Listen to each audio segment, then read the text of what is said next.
Hati tumaninah tidak ada celah. Dengan bismillah berkata dibuka supaya barokah dari doa Allah Subhanahu wa taala. Alhamdulillah alladzi ahalla nikah wa nabadha ilayhi wa harrama shifaa wa wa'ada alayhi. Asyhadu an la ilaha illallah wahdahu la syarika lah wa asyhadu anna Muhammadan abduhu wa rasuluhu alladzi la nabiyya ba'dahu amma ba'd. Yang saya hormati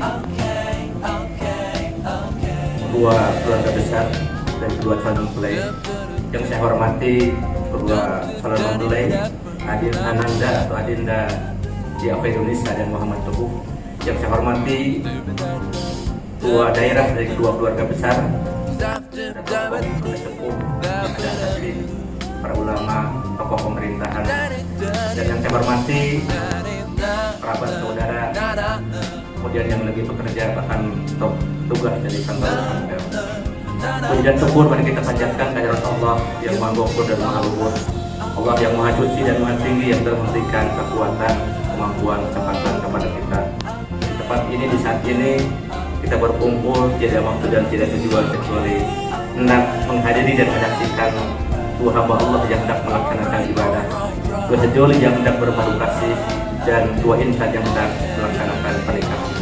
Harapan kita selain kita menghadiri dan menyaksikan juga akan mendapatkan keberkahan kalau kita doakan sama-sama.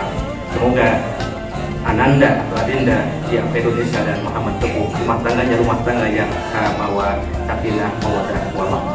Bahkan kesananya rumah tangga yang sakinah mawaddah warahmah dan harmonis. Saya sebetulnya diamanati oleh Ustaz Agus Aziz, yang beliau merupakan gurunda daripada Apa Indonesia, karena beliau juga hadir di tempat ini. Namun beliau takdir yang tidak bisa kita pungkir, kadar yang tidak bisa kita singlar, beliau kesehatannya kurang membaik, yang alhamdulillah baik saya ataupun beliau sebagai senior saya, sebagai sahabat saya, sama-sama aktif di DPR, Dewan Pengajian Rutin, dan beliau mengamanahkan kepada saya pada kesempatan ini untuk menjadi juru DPR juga. Apa DPR itu? Dewan Penasehatan Rumah Tangga alias khutbah nikah. Namun satu barangkali dalam khutbahnya ada hal yang kurang benar, mohon dimaafkan yang sebesar-besarnya yang luas-luas. Di dalam Al-Quran surat An-Nisa, Allah Subhanahu wa taala berfirman, "A'udzubillahi minasyaitonir rajim. Yu'jina lin-nasi hubbus syahawati minan nisa wal banin." Allah telah memberikan rasa cinta, rasa suka, fitrah pada manusia, suka terhadap lawan jenis. Tentu ini merupakan sebuah fitrah. Namun walaupun demikian, supaya fitrah, rasa suka, rasa cinta terhadap lawan jenis ini tidak keluar daripada real, tetap ada dalam koridor, ada dalam syariat dan aturannya, maka Allah berikan syariat, aturan namanya an-nikah. Kemudian Rasulullah SAW bersabda dalam sebuah hadis yang diriwayatkan oleh Imam Muslim, qala Rasulullah SAW bersabda, wattaqun nisa, wattaqullaha bin nisa. Hendaklah engkau para suami, para calon suami, bertakwalah kepada Allah, takutlah kepada Allah terhadap amanah wanita. Fa innakum akhadtumuhunna bi amanatillah. Karena engkau para calon laki-laki itu, calon suami itu adalah mengambil para wanita itu adalah dengan amanah Allah, titipan Allah. Wah, talantum urujakunna bi kalimatillah, dan dihalalkan pada mereka itu, para wanita itu adalah dengan kalimat-kalimat Allah Subhanahu wa taala. Apalagi dengan niat yang suci, dengan dilafalkan yang fasih, dengan luar biasa, dengan yang sakralnya.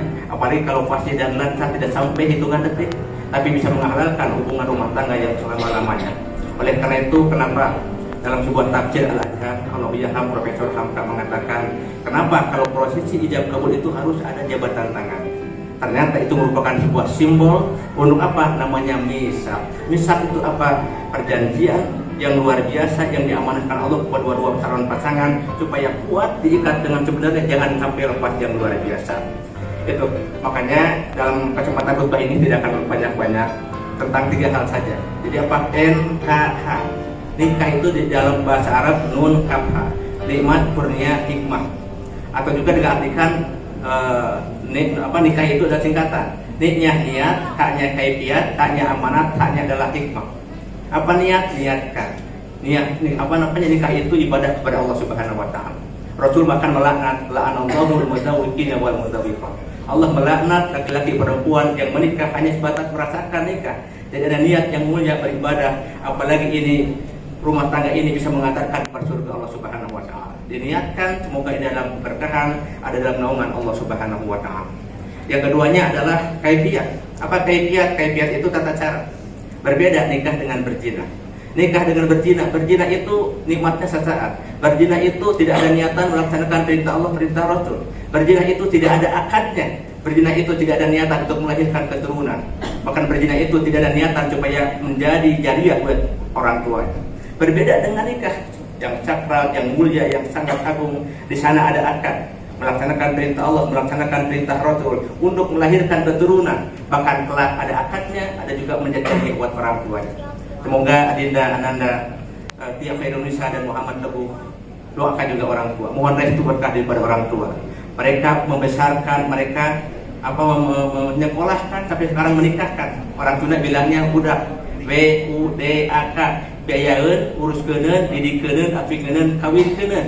Maka berkahi mereka, doakan mereka semoga dengan kesolehan anak-anak, rumah tangganya yang berhasil, yang sukses, yang harmonis, semoga jariah mengalir juga kepada mereka orang tua, baik yang ada ataupun yang sudah tiada. Kemudian juga selanjutnya adalah amanah. Apa amanah? Amanah itu titipan. Kalau kita dititipi barang, kemudian pada waktunya kita dikembalikan lagi dalam keadaan utuh, maka orang itu akan bahagia, bahkan akan memberikan apresiasi.